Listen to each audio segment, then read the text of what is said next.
bỏ cháu ơi bóng vốn ơi bỏ cháu ơi lụa chênh tế văn khmai chọc hơi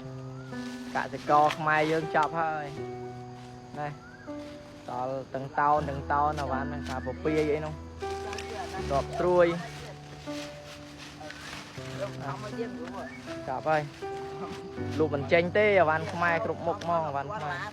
គាត់និយាយថាឲ្យតែវ៉ាន់ខ្មែរគឺលក់អត់ចាញ់ទេកសិករខ្មែរគឺចប់ហើយលក់មិនចាញ់ទេអីវ៉ាន់ខ្មែរគ្រប់មុខគាត់ចង់សម្ដៅថាឲ្យតែបន្លែខ្មែរដាំដោយខ្មែរគឺលក់អត់ចាញ់ទេតើគាត់និយាយនេះគឺនិយាយត្រឹមត្រូវអត់អ្នកទាំងអស់គ្នាហើយរឿងមួយទៀតដែលគាត់យកបន្លែដែលគាត់ខំប្រឹងដាំនេះយកទៅចាក់ចោលតើអ្នកទាំងអស់គ្នាគិតថាគាត់ធ្វើនឹងគឺត្រឹមត្រូវអត់បើយើងមើលរូបភាពនេះមើលទៅគួរឲ្យខ្លោចចិត្តខ្លាំងមែនតើបន្លែដែលខំដាំបោកខាត់ដោយញើសឈាមរាប់ខែចុងក្រោយត្រូវយកមកបោះចោលយ៉ាងអណោះអធមបែបនេះព្រោះតែលក់មិនចេញតើបន្លែដែលគាត់យកទៅបោះចោលនោះសុទ្ធតែជាបន្លែដែលគ្មានគុណភាពឬបើសម្រាប់ខ្ញុំ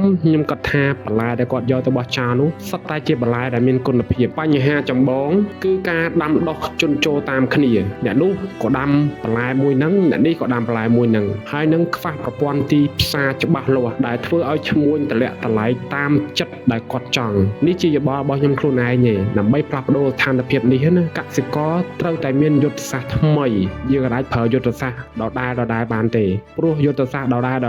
ដែលអ្នកទាំងអស់គ្នាកំពុងតែឃើញគាត់យកបន្លែទៅចាក់ចោលនេះគឺវាអត់ជោគជ័យទេអញ្ចឹងយើងត្រូវបដូរទៅយុទ្ធសាស្ត្រថ្មីទី1រៀបចំផែនការដាំដុះចម្រុះមុខប៉ុន្តែកុំដាំតាមគ្នាឲ្យសោះតែកាលណាយើងដាំតាមគ្នាបន្លែច្បាស់ណាស់ប្រកាសជាលក់អត់ចាញ់ហើយព្រោះគេក៏មានយើងក៏មានទី2ចងក្រងជាសហគមន៍ដើម្បីមានអំណាចក្នុងការចរចាតម្លៃជាមួយឈ្មួញទី3ប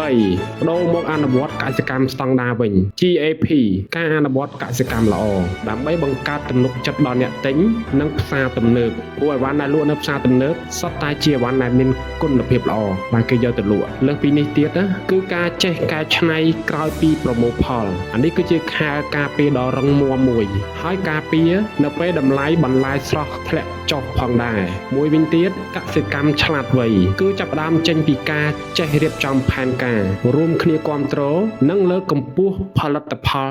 ខ្មែរយើង